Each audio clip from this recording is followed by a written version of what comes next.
SpaceX is gearing ahead of schedule to complete their fully reusable new generational spacecraft, the Starship. A hulking powerhouse that's been in construction since 2018, that has one sole purpose, which is to expand the horizons of human inhabitants to the far corners of space, putting Mars on the travel map as early as 2050. While Musk's overly zealous plan to put 1 million people on Mars is something expected of his caliber, this venture will likely transform the face of the aviation industry altogether if successful. Regular point-to-point flights charting the Earth's outer atmosphere would reduce hours of travel to just around 30 minutes for the price of a regular economy plane ticket. Starship is, for one, 3.5 times as powerful than the Saturn V rocket responsible for NASA's historical landing on the moon. Once a rocket is launched, its goal is to successfully make an exit by first breaking away from the Earth's gravity. Overcoming this hurdle alone will consume a substantial amount of liquid oxygenated fuel, a unique source of energy that expands instead of evaporating into gas. The trick part is that when it warms too much, the entire batch must be replaced. So, for each spacecraft launched, a rocket will be ejected to continue powering it throughout the journey. And reaching Musk's goal, 1,000 accompanying rockets are imperative just for refueling alone. Then, sailors will be tasked to instantaneously build a fuel production facility, most likely producing what's known as deep cryomethalox, a combination of methane and liquid oxygen, which is supercooled to its freezing point. The team will need to unearth an efficient way of producing their fuel on Mars, which is likely to involve a chemical combination of the ice melts found on the planet, alongside the dense carbon dioxide clustered around its atmosphere. So aside from figuring out the logistics of refueling starships, these preparations must also be completely in sync to when Earth and Mars align together next. This is so crucial as it ensures that the travel distance is reduced, and say if things do go according to plan and the project launches in 2025, there'll only be 12 transfer windows to carbon life into the red husk by the 2050 deadline. Within that time frame, 1,000 rocket ships capable of carrying 100 people are expected to be sent out each year. Though, this number doesn't take into account the essential cargo missions required to send critically needed supporting infrastructure and supplies to the planet. Considering that the ratio of passenger ships to cargo ships are 1 to 10, and then planning ahead to schedule efficient flights, it makes us wonder why Musk seems to make this intrepid galactic excursion all the more worthwhile despite the many troubling perils it bears. Paths. History is going to bifurcate along two directions. One path is we stay on Earth forever, and then there will be some eventual extinction event. The alternative is to become a spacefaring civilization and a multi-planet species, which I hope you would agree that is the right way to go. With the world tuning to countless broadcasted space launches, pop tests, and demos of tech developments, it begs the question, how does Musk seem to consolidate so much loyalty and clout, exceeding even the most influential figures well past his prime?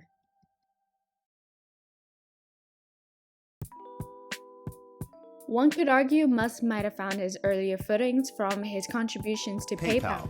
The faster, simpler, more secure way to shop online and on mobile.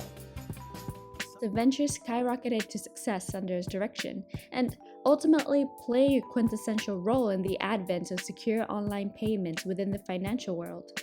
But his brand's extended reach of influence forays way beyond technology and finance. The clout amassed within Musk's own name itself has expedited a network effect that ripples between multiple industries. A random innocuous "I kinda love Etsy" tweet was reportedly enough to send Etsy stock soaring by nearly 10%.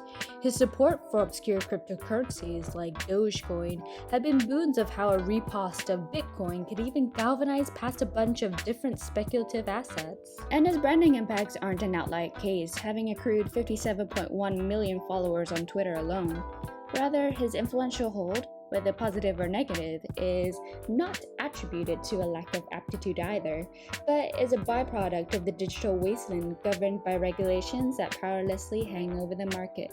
And one can imagine how quickly a tweet can easily tap into pockets of communities just from a single interaction. These endorsements helped brands such as Etsy to GameStop shoot into the limelight, or exasperating Bitcoin users after it plunged in over $30,000 in valuation after its voicing of contempt for Bitcoin mining.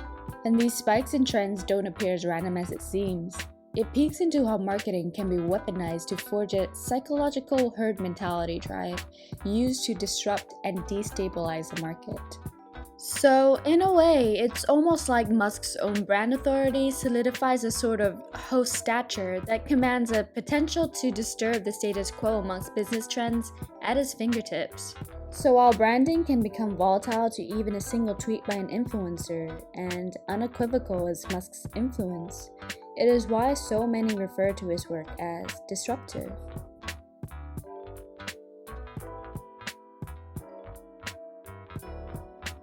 He says disruption only happens when a fundamentally better option is developed. To him, this means making sustainable energy and transportation affordable. Engineering the first transportable link to Mars would create a legroom for refined technology, one that will make prolific contributions to space exploration, to even reshaping how we travel.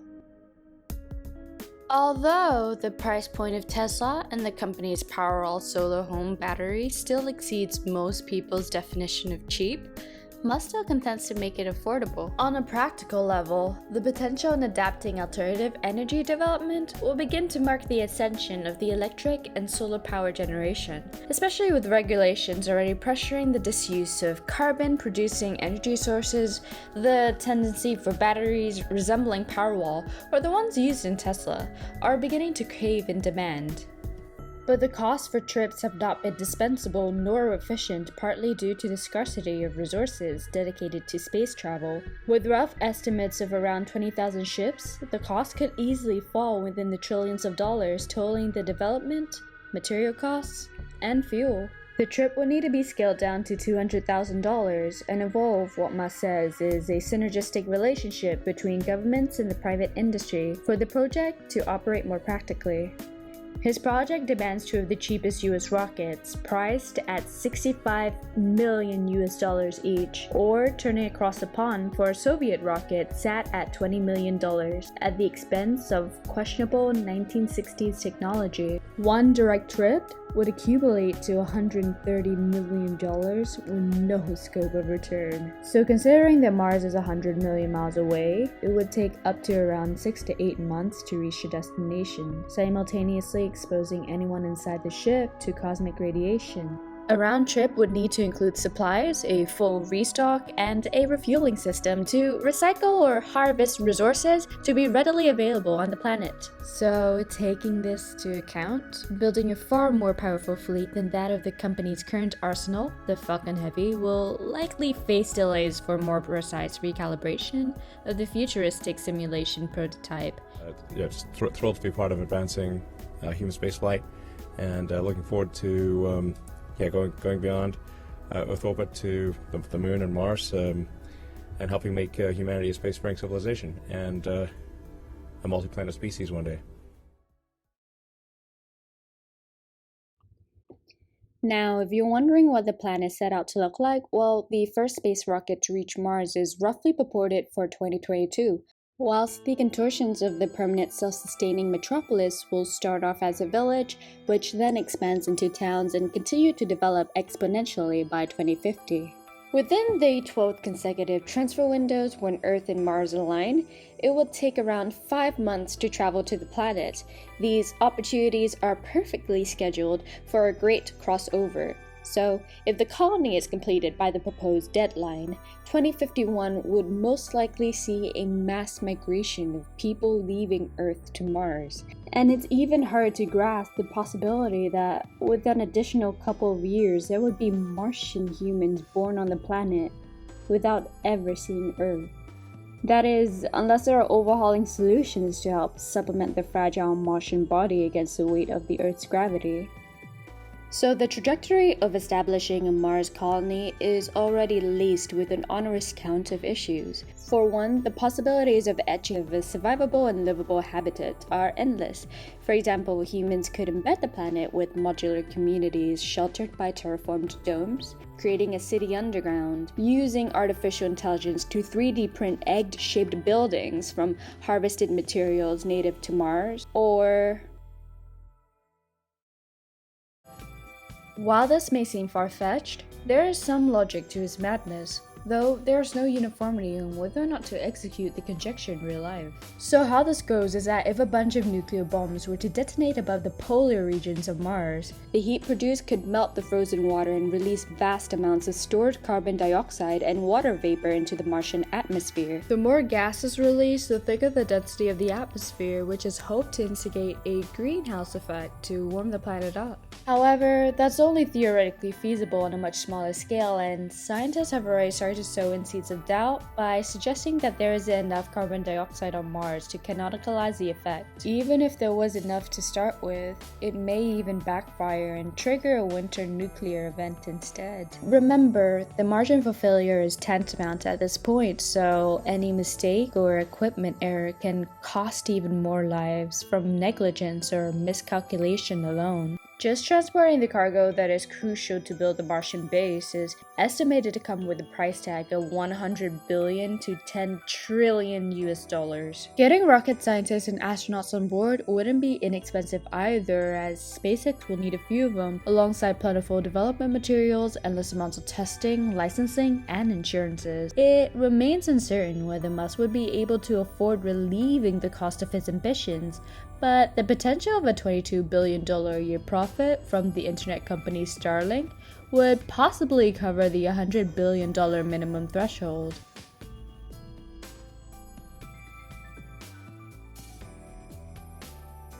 But if the cost supersedes towards the upper estimates, the project amounting to 10 trillion US dollars would emerge as the most expensive construction project in human history.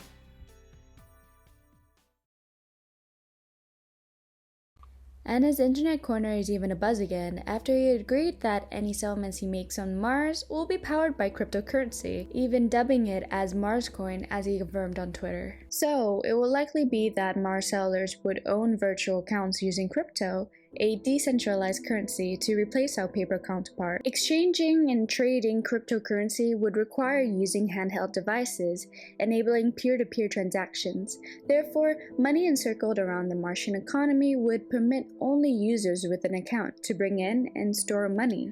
Not only will it prove more efficient from carrying sparse pocket change, but makes practical transactions thrive amongst multiplanetary spheres. And when you come to think about it, with Musk even indicating a preference for a direct democracy, where at its core will be people voting directly on issues, it makes sense. I mean, it coincides well with the crypto economy, where it virtually eliminates third-party interferences and gives people true ownership over their wallets. He says the potential for corruption is substantially diminished in a direct versus a representative democracy. But the name might even just be tongue-in-cheek, hinting to its predecessor, Marscoin, which had its brief stint in popularity during the crypto bull run in late 2017. However, the prospects of striking a joint collaboration with Dogecoin, a much more accessible and usable currency with extensive supply, is much more realistic. But there seems to be a lack of use for such currency at the moment that is to be both controlled and in demand. So if Marscoin were to exist and be used as legal tender on the planet, then it necessitates the need to trade. However, it isn't clear how human necessities would find its way to the red planet, and in surplus enough for such luxuries to be bought to espouse demand, while also being okay to be denied of it in order to survive. It is critical that the economy is expansive enough to allow human choices to be made instead of retrograding into disenfranchisement, and ensure the availability of options do not restrict even the most basic human rights. Though Musk remains in pretty high spirits that once human settlement is established, he contrived that it would naturally precursor to any additional developments, similar to how early exploration for gold and spices led to the advancement in ship technology and the global industry. And to be quite honest, many are frankly spellbound by the possibility of treading the unknown in outer space, Such fascinations have even drawn in Japanese billionaire Yusaku Miyazawa I choose to go to the moon. to take a round trip to the moon to mark SpaceX's first commercial passenger flight. The successes of the launch will definitely raise pedantic questions as the plan for space colony pans out further, but painting an imagery of what that might be like is one that shouldn't just be up for speculation, but equally a search of further clarity.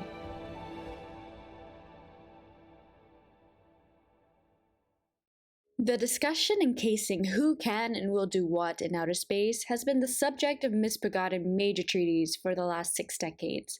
Now it is almost crucial that these details are ironed out and primed before the implications of Musk's space colonization. You know, before human settlers live in those implications themselves. SpaceX were marred in controversy last October for stating that international law would not be recognized on Mars, according to Clause 9 of a beta version of Starlink's Terms of Services. They're insisting on enforcing a set of what's known as self-governing principles instead. Having previously stated that Mars would be governed by a direct democracy where there is a possibility of even ceasing the use of governing bodies of laws. The Terms of Services of SpaceX's Starlink Internet project says no Earth-based government has authority or sovereignty over Martian activities, and settlers would recognize Mars as a free planet. So if you're butting heads with someone, well, good luck trying to solve that, because it only states that disputes will be settled through self-governing principles established in good faith at the time of Martian settlement. Though the app states that Starlink services provided to Earth or the Moon will be governed in accordance to the laws of the state of California, so at least our future's in good hands. Envisioning the self-sustaining colony consistently thwarts us with pure curiosity and intrigue, sure, but what is unveiling before us is a legal transplant of a future-forward fixture that bears a striking resemblance to the practice of indentured servitude. The method first stemmed from unrivaled demand for cheap labor once Jamestown settlers, sent by the Virginia Company in 1607, realized it needed people to nurture and cultivate the expansive land of the Americas. Though it was never canonicalized as slavery, as laws existed to protect some human rights then, contracts would involve punishment for breaking laws, namely escaping attempts or falling pregnant. To lay it out simply, the project aims to relocate an estimate of 1 million people to Mars by 2050, most of whom will be liable to pay for their journey on arrival. A loan scheme is set to compensate for those who don't have money, adjacent to the creation of job lineups on the planet for settlers to clear their debt. So while SpaceX's goal promises an upscaling of human life to greater heights, displacing a hefty fleet the size of the population of Austin, Texas, and the entirety of its infrastructure, then inhabiting a desolate alien tract, to buy a ticket and move to Mars. And Mars would have a labor shortage for a long time, so jobs would not be in short supply. what lingers above is the feasibility of a spacefaring society that is vulnerable to the mea culpa of colonialist methods. One that injects piety in a macabre past.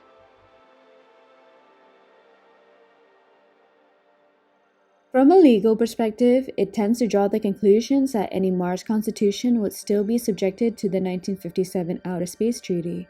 This outlines that outer space, including the Moon and other celestial bodies, is not subject to national appropriation by a claim of sovereignty by means of use or occupation, or by any other means. The Declaration of the Rights and Responsibilities of Humanity in the Universe states that space should be considered free by all, for all, and to all. So a total direct democratic spacefaring civilization on Mars might just only be a catacomb of Musk's imagination. And when we consider the workplace reputation of the architect himself is shrouded around concerns towards the rights and safety of his workers, holding Musk accountable doesn't assuage what implications the arcane mammoth of a project could create for humanity any less. In 2019, a judge ruled that he violated national labor laws when he implied via tweet that Tesla workers who unionized would have to give up their company stock options. Last year, while the COVID outbreak rapidly interspersed throughout California, Tesla workers said they were fired after opting to stay home from their Fremont factory. Neil Miller, an ex-Tesla employee,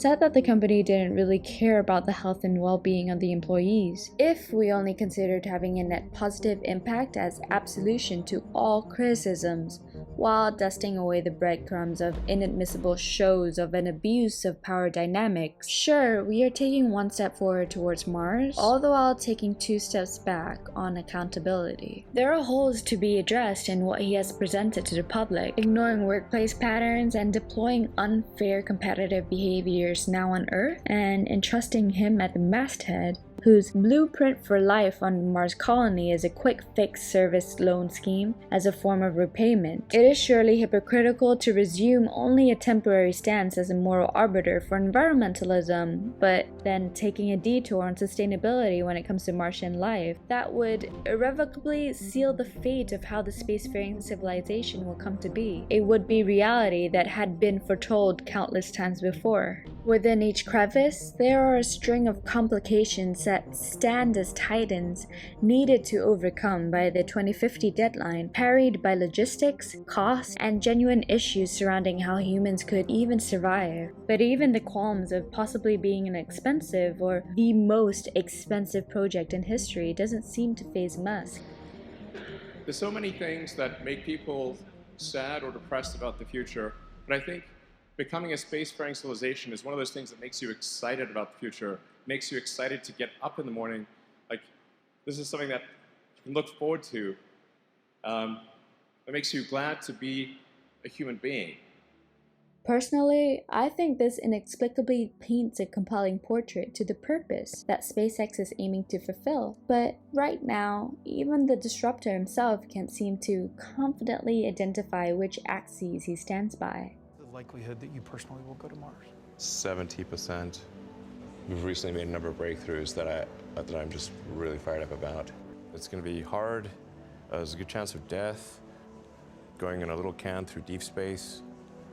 You might land successfully. Once you land successfully, there will be you'll be working non-stop to build the base. So not much time for leisure.